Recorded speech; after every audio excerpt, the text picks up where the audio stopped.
ลงพื้นที่ตรวจสอบสถานการณ์ราคาสินค้าอุปโภคบริโภคในห้างค้าปลีกค้าส่งเพื่อติดตามผลกระทบจากภาวะต้นทุนพลังงานผันผวนและประเมินแนวโน้มราคาช่วงใกล้เทศกาลสงกรานต์โดยพบว่าภาพรวมราคาสินค้าส่วนใหญ่ยังคงทรงตัวผู้ประกอบการยังให้ความร่วมมือกับภาครัฐในการตรึงราคาสินค้าเพื่อช่วยลดภาระค่าครองชีพของประชาชนนางสาวฉัตรสุดาชุมแสงเปิดเผยว่าแม้ราคาน้ำมันเชื้อเพลิงจะมีการปรับตัวสูงขึ้นแต่สินค้าส่วนใหญ่ยังไม่มีการปรับราคายกเว้นบางรายการเช่นไข่ไก่ที่ปรับขึ้นเล็กน้อยประมาณ2 บาทต่อแผงขณะเดียวกันห้างค้าส่งได้เข้าร่วมโครงการไทยช่วยไทยลดราคาสินค้าจำเป็นหลายรายการอาทิข้าวขาวลดสูงสุด 49% ข้าวหอมมะลิลดลงประมาณ 9% รวมถึงสินค้าอุปโภคในชีวิตประจำวันเช่นแชมพูผงซักฟอกและเครื่องปรุงต่างๆเพื่อช่วยบรรเทาภาระค่าใช้จ่ายของประชาชนธัญวรรณ จิระโร สวท.สงขลารายงานบขส.โกลกช่วยประชาชนลดค่าครองชีพคงราคาเดิมค่าโดยสารห่วงเทศกาลสงกรานต์วันที่ 6-19 เมษายนนี้นางออนอุษาทองเรืองนิ่มนายสถานีเดินรถนราธิวาสและรักษาการนายสถานีเดินรถสุไหงโกลกเปิดเผยว่าแม้ว่าในขณะนี้ประเทศไทยจะยังคงประสบกับวิกฤตพลังงานจากความขัดแย้งในกลุ่มประเทศตะวันออกกลางแต่ทางบขส.ได้เข้าใจถึงความยากลำบากของประชาชนที่ต้องแบกรับภาระค่าครองชีพที่เพิ่มสูงมากขึ้นจึงทำให้ในห่วงเทศกาลสงกรานต์ปีนี้คือตั้งแต่วันที่ 6-19 เมษายน 2569 บขส.จะยังคงตรึงราคาค่าโดยสารเดิมสำหรับรถบขส.และรถร่วมบริการเพื่อเป็นของขวัญให้คนไทยได้เดินทางกลับภูมิลำเนาไปเฉลิมฉลองเทศกาลสำคัญกับครอบครัวอย่างไรก็ตามหลังจากวันที่ 19 เมษายนนี้ทางบขส.มีความจำเป็นที่จะต้องปรับราคาค่าโดยสารขึ้นทั้งนี้ทางบขส.จะมีการประกาศราคาใหม่ที่มีการปรับจากกรมการขนส่งทางบกเพื่อให้ประชาชนได้รับทราบต่อไปสำหรับในส่วนของการเตรียมการรองรับความหนาแน่นของประชาชนที่จะเดินทางในห่วงสงกรานต์บขส.ได้มีการเตรียมความพร้อมในส่วนของรถเสริมสนับสนุนอย่างเต็มที่จากเดิมรถสุไหงโกลกกรุงเทพที่เคยวิ่งเพียง2 เที่ยวต่อวันได้ปรับเป็น3 เที่ยวต่อวันและยังมีรถรอสแตนด์บายเพิ่มเติมที่สามารถรองรับการเดินทางได้สูงสุดถึง10 เที่ยวต่อวันอีกด้วยวิรพัฒน์เพชรสูตรสวท.สุไหงโกลกจังหวัดนราธิวาสรายงานพาณิชย์จังหวัดแพร่ตรวจติดตามสถานการณ์สินค้าอุปโภคบริโภคและราคาปุ๋ยสร้างความเชื่อมั่นให้กับประชาชนรองรับผลกระทบจากสถานการณ์พลังงานนายสุภสันต์สินชูศรีพาณิชย์จังหวัดแพร่มอบหมายให้นักวิชาการพาณิชย์สำนักงานพาณิชย์จังหวัดแพร่ลงพื้นที่ตรวจติดตามสถานการณ์สินค้าอุปโภคบริโภคและราคาปุ๋ยในพื้นที่อำเภอเมืองแพร่ณร้านจำหน่ายสินค้าปลีกส่งและร้านจำหน่ายอุปกรณ์การเกษตรเพื่อติดตามภาวะราคาและปริมาณสินค้าให้เป็นไปตามกฎหมายและเป็นธรรมต่อผู้บริโภคโดยในส่วนสินค้าอุปโภคบริโภคที่จำเป็นเช่นน้ำมันปาล์มน้ำมันถั่วเหลืองน้ำตาลทรายขาวเพราะว่ายังมีปริมาณเพียงพอต่อความต้องการขณะที่ราคาสินค้ายังทรงตัวเท่ากับสัปดาห์ที่ผ่านมาสำหรับปุ๋ยยูเรียพบว่ามีปริมาณจำกัดเนื่องจากมีการจำกัดการซื้อเพื่อไม่ให้เกิดการกักตุนส่วนราคาจำหน่ายปรับขึ้นเนื่องจากการขนส่งที่มีการปรับขึ้นของราคาน้ำมันเชื้อเพลิงเช่นปุ๋ยสูตร 4600 ขนาดบรรจุ 50 กิโลกรัมราคากระสอบละ 1,150 บาทปรับขึ้นจากสัปดาห์ที่ผ่านมา 30 บาทโดยการลงพื้นที่ในครั้งนี้เป็นไปตามข้อสั่งการในการเฝ้าระวังติดตามและเตรียมความพร้อมรองรับผลกระทบจากสถานการณ์ความผันผวนด้านเศรษฐกิจและพลังงานมุ่งเน้นไม่ให้เกิดการฉวยโอกาสปรับขึ้นราคาสินค้าโดยไม่เป็นธรรมและสร้างความเชื่อมั่นให้กับประชาชนทางนี้สำนักงานพาณิชย์จังหวัดแพร่จะดำเนินการติดตามสถานการณ์อย่างใกล้ชิดและต่อเนื่องหากพบการกระทำผิดกฎหมายด้านราคาหรือเครื่องชั่งตวงวัดไม่ถูกต้องจะดำเนินการตามกฎหมายต่อไปธนชัยสุวรรณากาศสวท.แพร่รายงานคิดจะใช้คิดถึงอนาคตช่วยกันลดช่วยกันประหยัดพลังงานจบข่าวอานนท์นันตะสุคนอ่านรับฟังข่าวครั้งต่อไปเวลา 11 นาฬิกาติดตามข่าวที่นำเสนอไปแล้วได้ที่ www.thainews.prd.go.th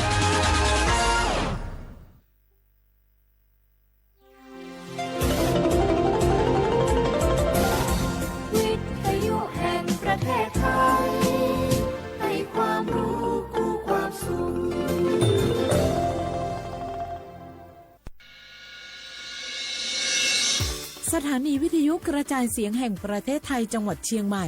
AM 1476 กิโลเฮิรตซ์สถานีวิทยุภาคภาษาชาติพันธุ์แห่งเดียวในประเทศไทยที่มีความทันสมัย เชื่อถือได้ สร้างอัตลักษณ์กลุ่มชาติพันธุ์สู่สากล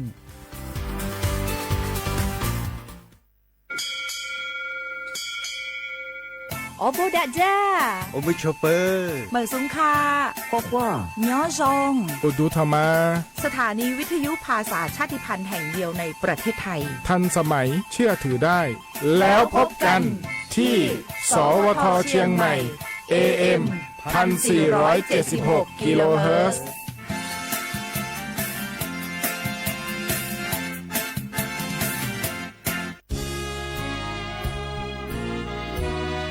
พระบารมีปกเกล้าเพื่อปวงชนชาวไทย จากพระราชกรณียกิจนานับประการที่พระบาทสมเด็จพระเจ้าอยู่หัวและพระบรมวงศานุวงศ์ทรงทุ่มเทพระวรกายทรงงานอย่างไม่เหน็ดเหนื่อยเพื่อประโยชน์สุขของประสบนิกรจากโครงการหลวงสู่การพัฒนาแหล่งน้ำส่งเสริมการศึกษาและด้านสาธารณสุขที่มุ่งเน้นการพึ่งพาตนเองและการพัฒนาอย่างยั่งยืนทุกย่างพระบาทคือการทรงงานทุกพระราชดำริคือพลังแห่งการพัฒนาเพราะประชาชนคือหัวใจของแผ่นดินร่วมเสริมสร้างความรักในสถาบันหลักของชาติโดยสำนักงานประชาสัมพันธ์ที่ 3 กรมประชาสัมพันธ์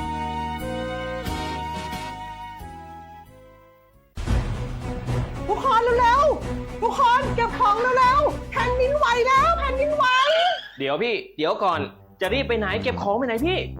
เนี่ยพี่ดูในข่าวเขาทำคลิปมานะว่าจังหวัดเราเนี่ยแผ่นดินจะไหวพี่ยังไม่มีแฟนเลยเนี่ยกลัวตายมากเลยเนี่ยไม่อยากตาย เอ้าพี่ไปฟังข่าวปลอมมาอีกแล้วเหรอทำไมพี่ไม่ไปดูข้อมูลแผ่นดินไหวที่แอป Earthquake หรือว่า Thai Disaster Alert อ่ะเขาบอกข้อมูลหมดเลยว่าสถานการณ์แบบไหนระดับไหนต้องทำตัวยังไงบ้างอีกอย่างถ้ามือถือพี่ไม่มีเน็ตเนี่ยเขาจะมีเซลล์บอร์ดแคสส่งข้อความแจ้งเตือนมาที่โทรศัพท์พี่โดยตรงเลยพร้อมข้อปฏิบัติด้วยเหลือแค่พี่ปฏิบัติตามนั่นแหละต้องใจเย็นๆลงละขอบคุณมากนะน้องโอเครู้ทันสาธารณภัยห่างไกลความเสียหายด้วยความปรารถนาดีจากสำนักงานประชาสัมพันธ์ที่ 3 กรมประชาสัมพันธ์ติดขัดเรื่องการรักษาไม่รู้จะใช้สิทธิบัตรทองยังไงไปที่ไหนได้บ้างต้องการร้องเรียนร้องทุกข์มีคำถามมากมายเกี่ยวกับการใช้สิทธิบัตรทองสอบถามได้ที่สายด่วนสปสช1330โทรฟรี24ชั่วโมงตอบทุกคำถามให้คุณรู้ทุกเรื่องเพื่อไม่พลาดทุกสิทธิการรักษา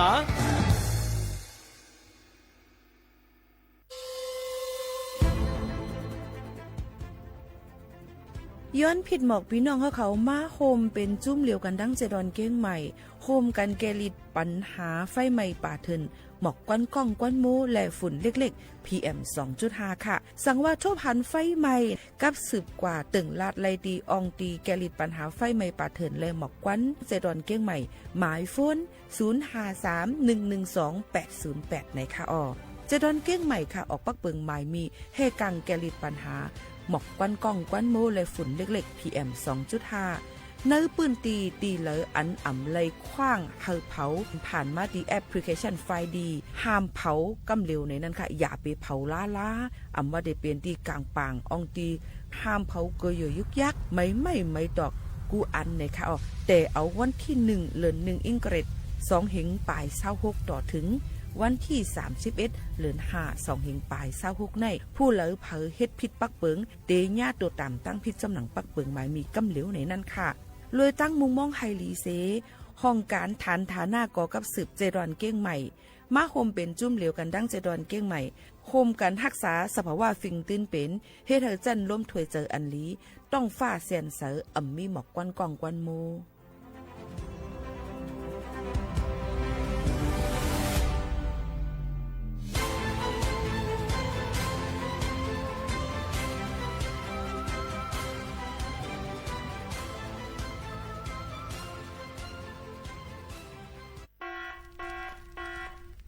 จ่องหู้คาหือปอดห่องจึงไทยพบยาปัญหาการเผา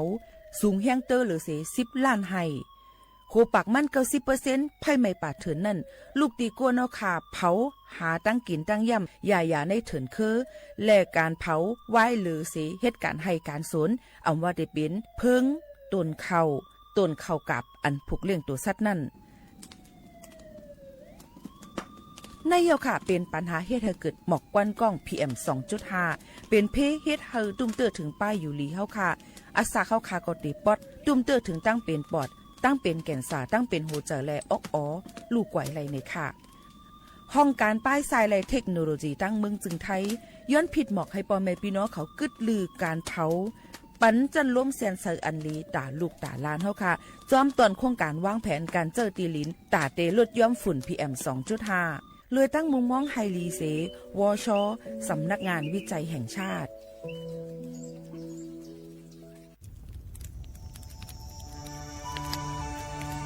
จ่องหู้คาหือก้อนโมก้อนไฟอันเผาอยู่ตีกลางป่างนั่นอ่ำเลยหายกว่าตั้งเลยมันเตเป็นฝุ่น PM 2.5 เสขึ้นมาเฮ็ดให้ป้ายอยู่หลีเฮาคาขึ้นในคาออลองลดย่อมปัญหาจังไหนในอ่ำหยาบค่ะเงื่องแวอ่ำเผายุกยักเหมือไม่ต้นเยอต้นเข้ากับในให้ในสวนเฮาเปลี่ยนมากองไว้จ้อมกันเสเฮ็ดเป็นฝุ่นสภาวะอ่ำนั้นแจกแพยุกยักเฮมันปอดถูกแม่นอีกป้าดังห่มมือกันฟังด้วยไฟไหม้ป่าเถื่อนเฮาขาดฉุกดีเลยผูกต้นไม้น้ำเพิ่มปันปืนตีสีเขียวเฮ็ดเฮาจันล้มเสียนใส่ตาเฮากูก็เลยตั้งมุงมองเฮาลีเสฐานหน้ากอกับสืบปืนเผาตี3กรมประชาสัมพันธ์พี่น้องเขาสนใจใครปืนเผาผ่านตั้งห้องเปิดเซ็งสวทเก้งใหม่ปั่นตั้งหูห่มปาดังมีดังซื้อถ่อมแจ้งแล้งหลีกว่าไก่ในปืนตีเจดอนเก้งใหม่กับสืบมาเลยดีสวทเก้งใหม่หมายฝน053-276-068 และ 092-246-8579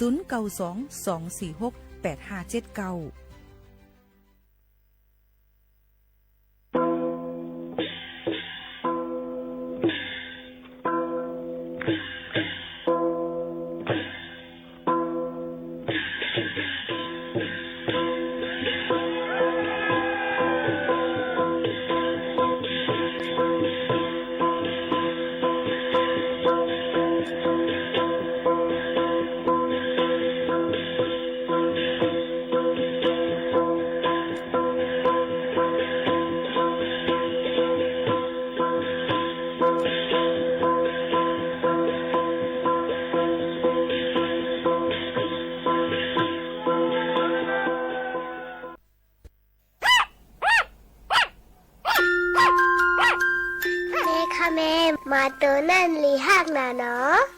ใช่แล้วลูกมาตัวนั่นลีหักหนาป้าครบข้าวอ่อมเป็นสังไคโยเมมามันลีฮักกอจังเป็นมาอันมิดเซอร์มาหย่องอยู่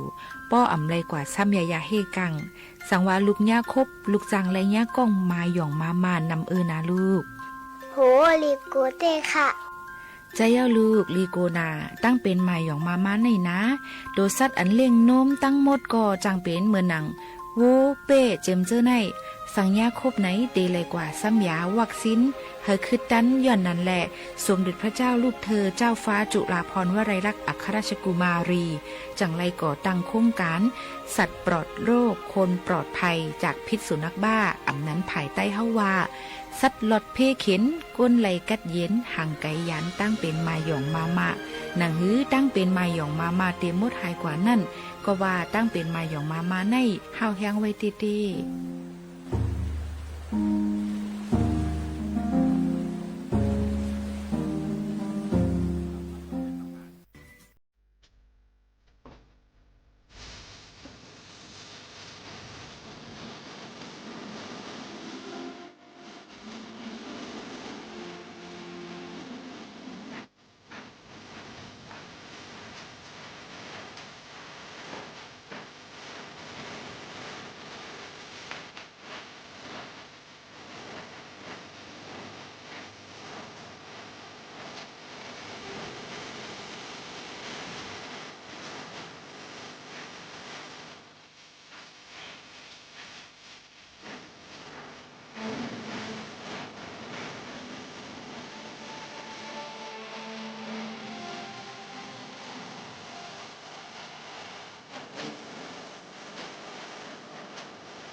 เมื่อสุงค่าเมื่อสุงพี่น้องพึ่งยินถอมเขาทั้งเสียงค่ะทบกันกูวันค่ะเมื่อในถึงมาวันอาทิตย์ที่5 เดือนธันวาคม2 เหงปลาย26เป็นปีได้2 เหง1 ปากปลาย20ปีก็จ่าย1 เหง3 ปากปลาย87คู่เลือน5หลวง3คำในวันเมื่อในสิยังได้เอามาดังธรรมตราฝากตอนยืนจุดถึงพี่น้องเขาหลายก็หลายก้นก็ได้ห่างเฮียนกันไว้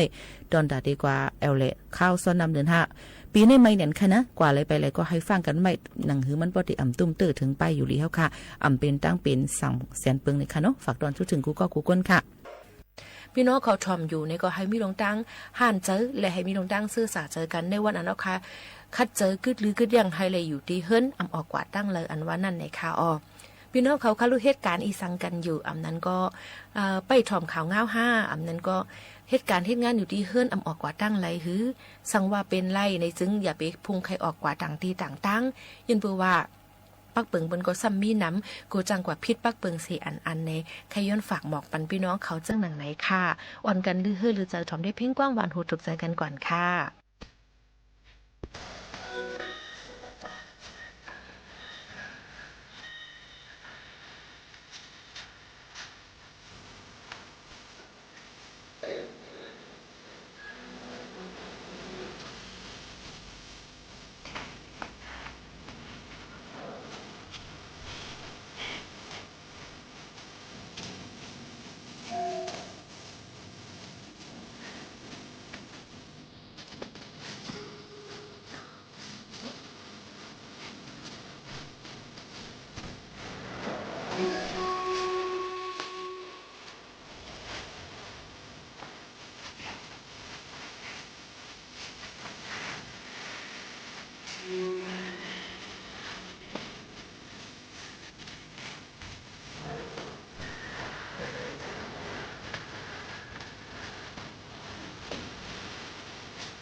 เลยลือลือใจชมด้วยเพียงความหวานหูถูกใจกว่า2หูเย้าเนี่ยค่ะยุ่มยำวัดที่ห้านเจอกันอยู่ย่อก็อย่าไปลืมขนาดพี่น้องเขาค่ะเฮาค่ะก็ถูกดีเลยเฮกังตั้งเป็นโรกะเลยตัวเจ้าเก่าหรือเลยออกเล่นแห้งหรือเลยเฮ็ดลงมดเสือเซียนเสือในนั่นค่ะเสือเจอดอนดาตัวเจ้าเก่าหากินตั้งกินอันมันกำขำไปอยู่แล้วค่ะนั่นเซกัมไหนนอนรับอิ่มๆเต็มๆกินน้ำใกล้ๆมีลงมดเสือเซียนเสือในค่ะฝากไว้ปันพี่น้องเขาเจ้าหนังในสิอ่อนกันลือเฮือลือใจชมด้วยเพียงความกันก่อนกลับมาอุบโอจ้อมกันแข่งค่ะ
ขาวตึกถอมห้องปล่อยเสียงสวทเก้งใหม่ AN 1476 GHz ค่ะ อย่าลืมปั่นแห้งค่ะนะ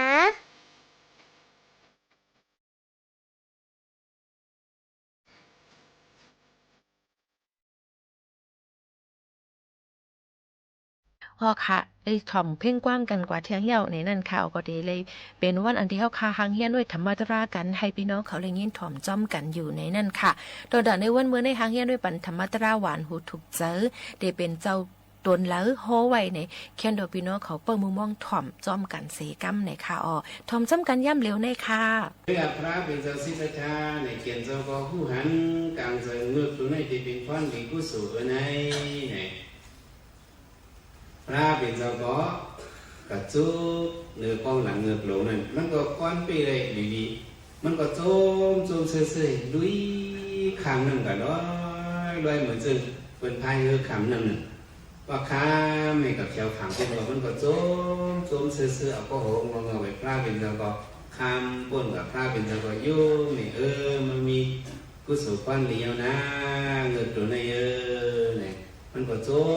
มซื่อๆอยู่กว่าจากนั้นกุศลอันมันได้เอาพระเป็นเจ้าคำนั่นใน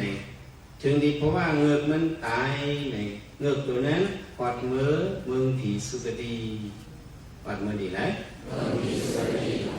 เพราะนี้กุศลมันได้มีใส่น้ำยำพระนั้นใน90 ปลาย 4 กำพาในอำไรกว่าอะไรว่าได้รู้ข้อนี้มันอย่าพระมานั้นลีนับยำห้าลีนับยำห้าในเด่นพระพุทธภาษาพระสมมาสัมพุทธศาสนานั้นจึงเอาหอเจอเป็นมิสันติทินับยำก็ได้พรดีตริสันนับยำก็ได้พรเดียวสองไร90 ปลาย 4 กำพาในอำไรกว่าอะไรเสียงกาจิตเพราะว่าเนี่ยซ้ำในเป็นขุนอินว่ะนั่นก็จิตสินผีในจิตสินเจ้าขุนอินในอย่างเสียบนหมดอ่ะจิตสินผีดังเสียเนี่ยมันคือตอนกันเห็นเลยว่าคือตอนในนางผีหลงมันมี4 นางมีหลงมี4 นางนางอ่อนนางอินนั้นมีกันใน2 กติไป3 ล้านก็ดูเนี่ย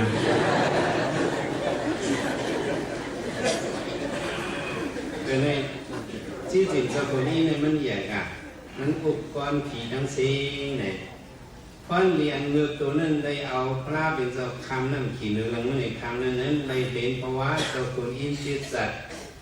ได้เป็นเพราะว่าขุนสัจจวตี4 จักรหลายจักรนั่นก็ขุนเมืองคนในขุนสัจจวตีไหนพุ่งเหยียดการอย่าเสียเบินไหนพวกกับไก่เลยขุนสัจจวตีที่นั่นมาสุทธศาสนานั้นเขาสังเกตใครนี้ดีกว่ามันเนาะถึงมาปันพระเป็นเจ้าก็มา90 ไป 4 กำพาในกว่างอะไรเสียตัวแม่ถึงมาปันพระเป็นเจ้าก็มาในก็เงือกนั้นมาเกิดเป็นกุลเนาะเพราะว่าหลายจ้าหลายปันมันในกว่างอะไรเสียตัวมันเนาะถ้าเป็นว่านั่นในเป็นอะไรคือ30 ตาอสุรเกณฑ์นั่นในเป็นในว่าเป็นคนดีผีแม่ในนันจัดในเอาจัดหนึ่งถึงในปันพระเป็นเจ้าโคตรมาสามารถเกิดเป็นคือปุณณอุทิยาปุณณสังฆเป็นปุณณอุทิยาปารมีอ่อนสู้กองบูจุงจันวันไหนมันก็ไม่เคยเตะหน้าหอโตขึ้นอุเมมันจะมันเตะหน้าหอโตขึ้นก็มันเคยเตะปารมีมันมีในแหละมันกะเฮ็ดประเปิกว่าประเปิกกันนั้นเข้าไปออกตีหน้าฮอตขึ้นนี้กะเฮ็ดจะซีไปเลยนั่นเป็นห้องว่าปริปัสสกะห้องว่าประเปิกกันสินก่อน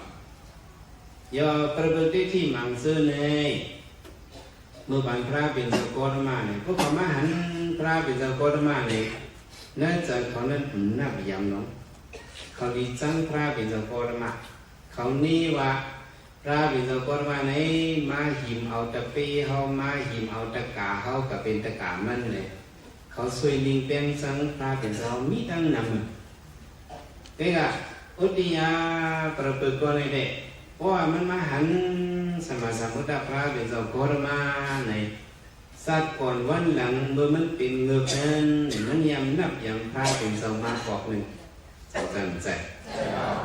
สันทีนั่นตีป้ามามีไว้เนี่ยมันมาหันพระเป็นเจ้าโคตรมาก็นับยำแต่ว่าหอมเมื่อนไว้เอาลูกไปดีนับยำพระเป็นเจ้าไหนก็ไปใครเฮ็ดตะเบมันเนี่ยสุกย้อนเฮ็ดตะเบพระเป็นเจ้าพระเป็นเจ้าว่าอ๋อตัวมันก็มีบารมีอยู่หนึ่งนั้นมันก็ดีเลยตลาดคืออยู่ตรงไหนพระเป็นเจ้าหันถึงเจ้าไหนพระเป็นเจ้าว่าครับเอาห้องมันมีเป็นยาหันหนึ่งสั่งการนี่ก็ไหมว่าไอ้นั้นเนี่ยมันจะมาแก้งกำตลาดว่าในสีตาก็ตลาดไหนอำจังไหนวะตลาดนี่แหละที่หรือคัดใจกันตลาดก็บริสังลาเนี่ยพระเป็นเจ้าหันถึงไว้ว่าศีลศีลามันอำพอจึงใส่ว่าอีสังมันพอจึงใส่เดี๋ยวสังขายห้านั่นเนี่ยมันมีไว้อานาวิตกรรมันตะเลพอล้นเหลือสิขาตุพระเป็นเจ้าในก็อันนี้สังเป็นดองหางสีมังยันผู้ยันการราเจ้าเก่าว่ะก้นเฮินเขาในก็สิ่งก้นเฮินนั่นนั่นเด้มันไม่ง่ายอยู่ตะเก่าเขาเยาเยี่ยวเขาหักศีลห้าหักศีลแปดเลยก็ศีลหักกว่าเลยขึ้นเมฆก็เดียวเอาง่ายกว่าก็ขึ้นเมฆหักศีลก็เยาในศีลก้นเฮินในขึ้นเมฆในคำเดียวมีศีลสังกายห้านั่นเด้ว่าหลวงเมมาเนี่ยมันมีจันมันทานมันเนี่ยยอว่าจุดสร้างปราชิกาอาปัตสีเปิ้งนั่นไหนเด้มันอยู่ในข้อสังการในเมมอะไรมันหลุดทักที่เจ้าสามนั่นก็ตรงนี้คนเงินนี้ขัดใจกันราเด็ดจังไรกันราอยู่ยอว่าถูกสังกัดที่สิบสังกัดที่สี่นี่ก็สำหรับเข้าวัดเข้ากวางเห็นไหมขึ้นมีให้สินเจ้ากับสินใช้สังเดไรกันราหรือสิ่งนั้นก็ถึงได้สกีอ่อนสังมันป่าสิก่อนนั้นเด็ดจู่นี้จะปริศนาเอสีอาปาเดนี่ก็มันจังไรกันราอยู่ก็เป็นเรื่องสังกัดอย่างนั้นพอดีมันนำกันราเจ้าเขาที่ไหนปริศนาชากันนี้สังกัดนำกันรานั้นดีสิเป็นที่ในว่านั่นอุทิยามทีมันมาคัดเจอการตราก็มันไรกันรามันก็ย้อนตลาดิพาเป็นจอบจอดีค่ะแค่ต่อสั่งสอนอ่อนมีบรรคัดเบี้ยวให้ชื่ออันตราสีคำถาพระเป็นสวัสดิมันจึงตัสมาติหะจุลอุติยาอาทินิวะวิโสติทีอ่อนตั้งสุดอุติยาเมื่อตีเลยคัดเจอให้เป็นศีลวิสุทธิให้เป็นสังวะศีลวิสุทธิให้สินใส่ว่าเพราะว่าสินใส่เอาใจนิ่มในจังเดเป็นมาเพราะใจนิ่มเอาจิญญาณในจังเดหันตละเนี่ยพระเป็นจังหวะมันจังไหนแต่ยกกี่กรกันว่าจ้องสินใส่ใจนิ่มสิญญาณสินใส่ใจนิ่มสิญญาณสินใส่ใจนิ่มสิญญาณมีหลายทางสามทางหมายหนึ่งไหนที่ได้เป็นสินใส่หมายสองซ้ำใจนิ่มหมายสามซ้ำสิญญาณเป็นอะไรที่ไหนมีอะไรสินมาใส่เลยมันก็จูที่จะอุปาลีทำลายล้างสินสะอ้อติสนาจักเราหลังอาปาสีอาปาเด็กก็ขึ้นมาคัดเจอการตราทำไมถึงดีว่ามันมาคัดเจอการตรายเอาเนี่ยสมองมันจะมาเป็นทางแบบไหนเอามันอยู่ดีแบบว่าเป็นทางแบบใครหนาวจิบตูจิบคิงเป็นอันแบบอันนี้มันเป็นอีสังในวิปากาเป็นอีสังก็วิปากากวนนั้นเนี่ยก็วิปากาเป็นมาลำมาเนี่ยอันนี้ก็พระเป็นเจ้าก็อำเภอไรสองเป็นเฮไรจัดก่อนเมื่อมันเป็นเงือกเลยมันยังคบกินถึงกลางมีพันมาว่าจะได้มันยังคบกินเปิดเท่านั้นวัวเท่านั้นในก่อนลำมาอันนั้นมันได้ก็สัมสลาเท่านั้นวัดมีในส่วนมันใดว่ามันก็ล้ำไม่เอาตัวมันตุกขาขันเจอเป็นยอกาคบคืนในนั่นเป็นวิปากาล้ำมา อีสานลำมาวิบากการลำมาแต่ว่าวิบากการในคำซีสองเดือนไรในพวกมันเป็นสองมันเจ็บปวดอันปวดอันเท้าห้ามซีกันไรนั้นเนี่ยเดี๋ยวเขาอันน้องห้ามซีไรนั้นมีสีเบิ้งว่ะที่นั่นสุการนิพพานันทราเบจเจ้าของมาว่าอันห้ามซีมันไรนั้นมีสีเบิ้งมีหลายเบิ้งเหรอสะดุนันไปเคยธรรมานันนัตถิโกสีปาติโบโก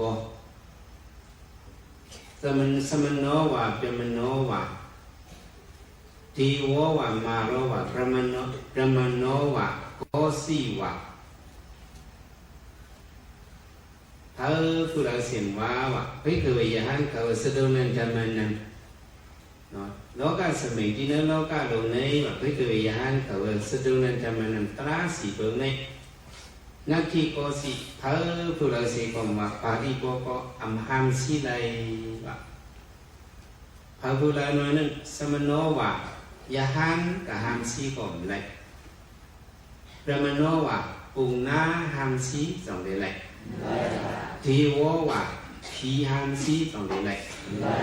มาโรวะมานักคุณทรงลงมาหัมสีสองเดือนไลยามาโนวะคุณสร้างลงหามสีสองเดือนไหนก็สีวะเขากล่อมหามสีใดวะโลกาสมิตินั้นโลกาไหนอันหามสีใดนั้นมีสีเบิ้งวะมีหลายเบิ้งวะกระดมีดังไม่เคยกระดมีดังสตูนัมไม่เคยยันเขากระดมีดังสตูนัมสีเบิ้งนั้นเป็นเสื้อหลายบ่ในซึ่งสระตัมมัมมาซีริดีนัตถิวะลองเลยตั้งเท้าในบ่อเขากล่อมหามสีไหลสองเดือนหามสีไหลสระตัมมัมมาซีริดีนัตถิโกสิทีโววะสมโนวะเปมโนวะทีโววะมาโรวะเปมโนวะโกสิวะโลกาสมิตินั้นโลกาไหนวะลองเลยตั้งเท่านั้นไหนยานสังขาเขาห้ามก็จะเป็นไรยานสังขาห้ามก็ในกลุ่มน้าห้ามก็ในผีห้ามก็ในคุณทรงห้ามก็ในคุณสังห้ามก็อะไรตั้งเท่านั้นอย่าไปเท่าในจงในว่าไร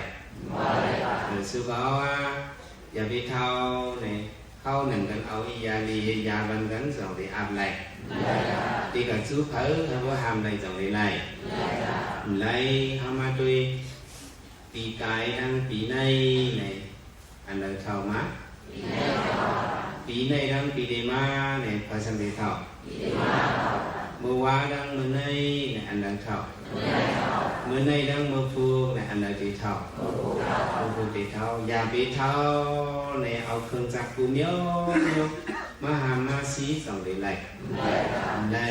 บางซื้อเนี่ยใครเท่าในที่มันกระเซ็งเงินนี่กับมีเคียงกับมีอุบอิบอุบอาบเหในก็เท่าวิ่งก็สองเท่านอกเมืองในแค่นี้จีไหนอ่ะ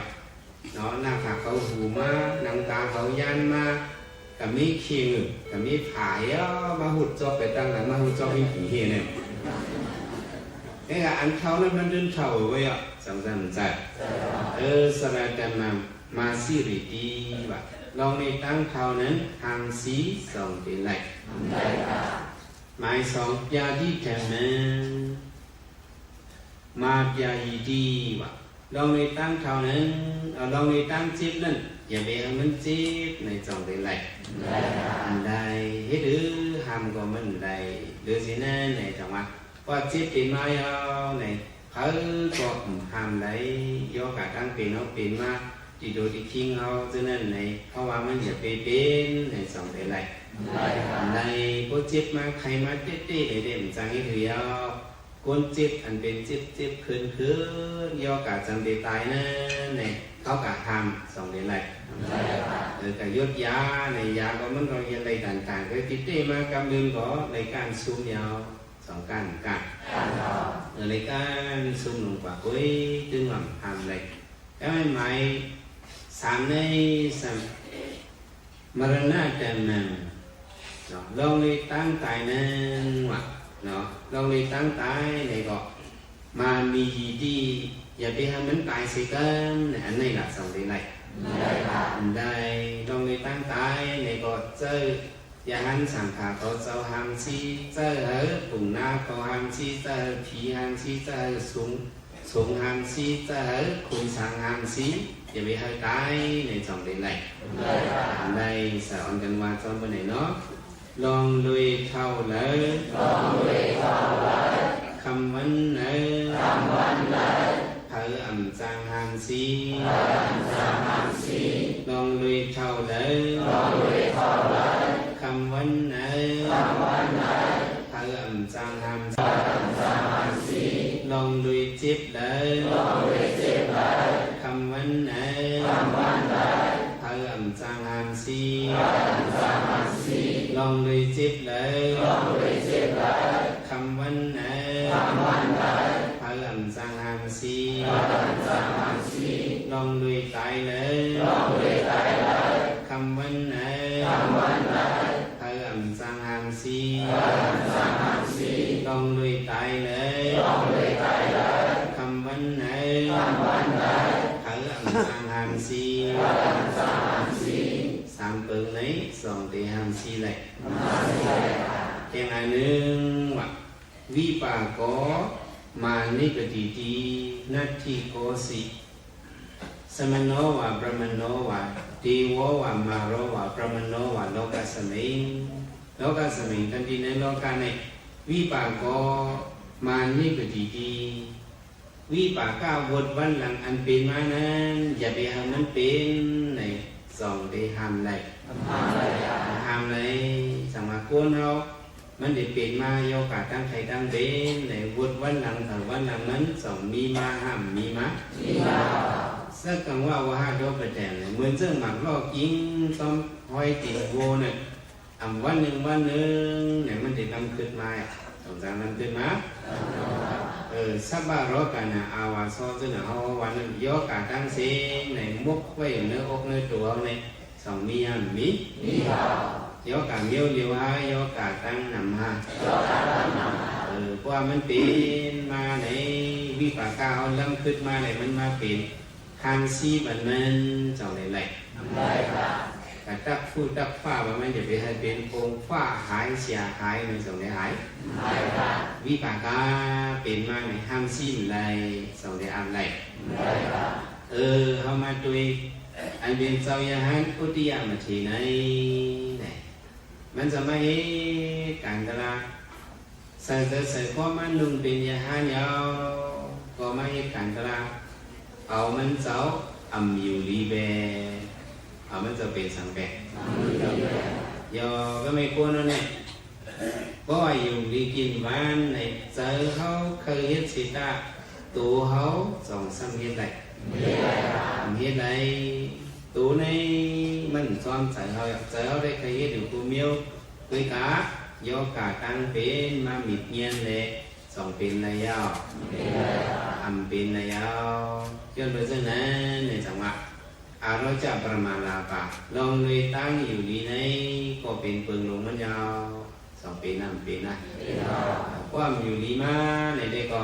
เขาเคยกว่าเคยไปสองเดือนจักเคยกินเคยเยี่ยมสองเดือนจักจางโยกเหี้ยเขามาเขาการตลาดในก็ไปอยู่ดีเคยไปอยู่ดีมันเนาะอันเขาเป็นโยกีมาเขาการตลาดในก็ไปอยู่ดีเคยไปอยู่ดีมันนั้นหนูเลยฟังสติยาวสองสามใจเลยได้เมียวในถูกเขาเมียวในเมียนเขาในดีเว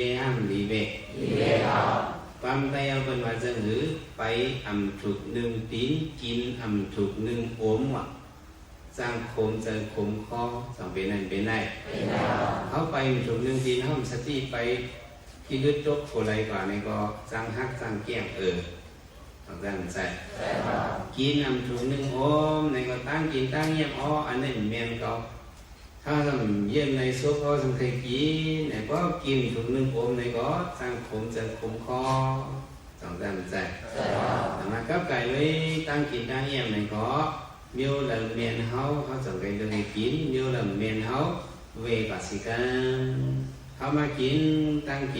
tăng em khâu khắp tăng đi càng đi chong này phân huống liên hấu đểให้มันปิ้งพอใจเหมือนจะหนังเฮาหูเกินเฮาเด้มันตีอ่ำเป็นไรเอาได้เป็นไรเป็นไรก็กำเป็นไรสิถ้าก็เปิ้นเองจึงกินจึงนั้นแล้วเฮาหลวงหมอหั่นใจให้มันเป็นอย่าตั้งกินเต็มต้องเต็มนิ่งเอาให้มียังคัดเจอการตราอะไรเขาปล่อยเอาเฮาหลวงในมอสันจึงไหนความไปเอาว่าจึงหืออันนั้นเรื่องอีกหนึ่งป้วนโกงข้อป่าเป็นข้าราชการยักษ์จำเนี่ยมั้งจำใจเหมือนที่เอาค่ะข้อสอนออนลีในนั้นค่ะเฮาค่ะก็คัดเจอเอามาฝากตวนดูถึงพ่อแม่ปีๆน้องๆเขากูก็กูก้นให้เลยยินถ่อมจ้อมกันอยู่อ่ำห้างในค่ะเอาค่ะคำในเฮาค่ะมาถ่อมด้วยลองปื้นหู้ตั้งหันฮัดหานอันว่านั่นในค่ะพอจึงนั้นปีใครว่าคามีตั้งฮัดหานในกามันนางถามในเจอในค่ะว่าใครเจอก็เจออยู่กุ้ยกาลองคามีตั้งฮัดหานในก็ได้เลยว่าเป็นย้อนก้นเสก็นั่นน่ะคาเดลัดในลองก้นก็นั่นไหลปนมาเมื่อหลายปีคายามเหตุการณ์จอยห้องยาสแตมฟอร์ดตีนั่นคาเลยหันทบปนมาเมื่อหลายปีคายามเหตุการณ์จอยห้องยาสแตมฟอร์ดตีนั่นคาเลยทบหันนางก็หนึ่งชื่อมันห้องว่าลีดามันนางในเป็นตั้งเป็นแห้งหนะแต่เดแค้นขึ้นไหนมีลายเหลียวก้วยอันเตียมันนางไหลนั่นก็เดเลยจุบเอาเลือดตีน้องใจมันนางตึกมีอายุหาขบนั่นเสียสว่างปั่นมันอยู่น้องใจมันก็ยามเป็นตั้งเป็นเจังหนังมันยามเป็นนั่นหนังเก่าเงาหักตั้งเป็นนั่นเป็นมาลอยใสเลือดเจอคือเขาว่าไหนค่ะโมยาเขาจังต้องถามที่ใจอ่อนนั่นว่าจ่องมีเจอใครปันเลือดตีปีนั่งมันในห้าเนี่ยจังวนกำหนึ่งสีว่านั่นใจอ่อนจังขึ้นถวยเจอออกกำใหญ่กำหลวงเย่าตอบขึ้นโมยาว่าสังเจอว่าเดเลยจอยสายใจปีนั่งคาจึงเตปันคาออในอยู่เฮ็ดนั้นเซโมยาเขาก็จูบเอาเลือดมันใจเย่าตึกซ่องปันปีนางมันใจนั่นอยู่มันใจก็นอนอยู่เนื้อกูหิมคางปีนางมันนั่นเซมึงตัวอยู่เย่าค่ะมือซ้ายเลือดมันอันตึกเลียนเข้าในตัวปีนางมันแหละมือเลยหันหน้าตาปีนางมันหันหางผังสายเลือดมานั่นเย่ามันใจก็ยุ่มหั่นเจอเหมือนกันตั้งเฮากูก็นั่นเย่าค่ะอำพึงสังตั้งยุ่มอ่อนมันใจกึ่งกลางหายเย็นกว่าเย่าก็มันใจเห็นมุงด้วยหมอยาเขาถามว่าคาเดตายกำในเย่าค่ะห้าหมอยาในเย่าย้อนเปิดใจอ่อนนั่นตึกเล็กแลลองอันหมอยาเขาซับเลี้ยงลัดเนนั่นมันอ่ำป่องเจอมันใจเกือถางว่าอันเอาเลือดซ่องปันปีนางมันนั่นเดเฮ็ดเฮาเลือดตีโตมันใจแหงแหดกว่าหมดสีตายกว่าจึงหนังนั้นเย่าการนายก้วยหนังเก่าค่ะก็ปือคายยำหันก้นเจออันเฮ็ดเฮานั่นฮัดหานแลค่าจังตีฮัดหานนั่นใครเนี่ยอันนี้ก็เป็นของฝากใจถึงผู้หักตั้งหูผู้หลุลิกเขาและผู้ยินถ่อมเขาในนั่นค่ะก็มาฝากเตือนทุกถึงปอมแม่ปีน้องๆเขาจึงหนังไหนค่ะเตเลยผ่ายันกันเมื่อเย้าค่ะนะตอนแต่ในวันอันเฮาคาลือกันนั่นให้มีลองตั้งหมออุบกลุ่มกันในนาหอต่อเฮิรนมุ่งหอต่อเฮิรนเฮาคาก็ให้มีลองตั้งเปี่ยวมูลซื้อโนกันกูก็กูก้นค่ะข้าวยิ่งหมวกขานนก็ย้อนสู้ตึงปันกูก็กูก้นผู้ปันแห้งยินถ่อมตั้งห้องปล่อยเสียงเฮาเขากูก็กูก้นอยู่ค่ะเฮอคำป้นหลอดไหลตั้งเป็นโรคโควิด-19กันกูก็กูก้นค่ะนะอยู่ลีกินหวานก้างยันกันกูก็ค่ะตอนแต่ในวันเมื่อในเฮาคาได้ผ่ายันปอแม่พี่น้องเขาเมื่อกว่าก่อนส่งขึ้นมาโฮบมาทบจ้อมกันแทงค่ะม่อนๆค่ะขอบใจค่ะ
ชั่วโมง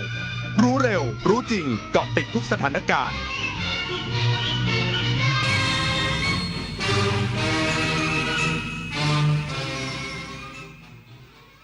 รับฟังข่าวต้นชั่วโมง 11 นาฬิกากับอานนท์ นันตะสุคนครับ กระทรวงทรัพยากรธรรมชาติและสิ่งแวดล้อมคุมเข้มการเฝ้าระวังไฟป่า หมอกควัน และฝุ่น PM 2.5 ในพื้นที่ภาคเหนือ หลังปิดป่าสงวนแห่งชาติ 4 จังหวัด สกัดการลักลอบเผาป่า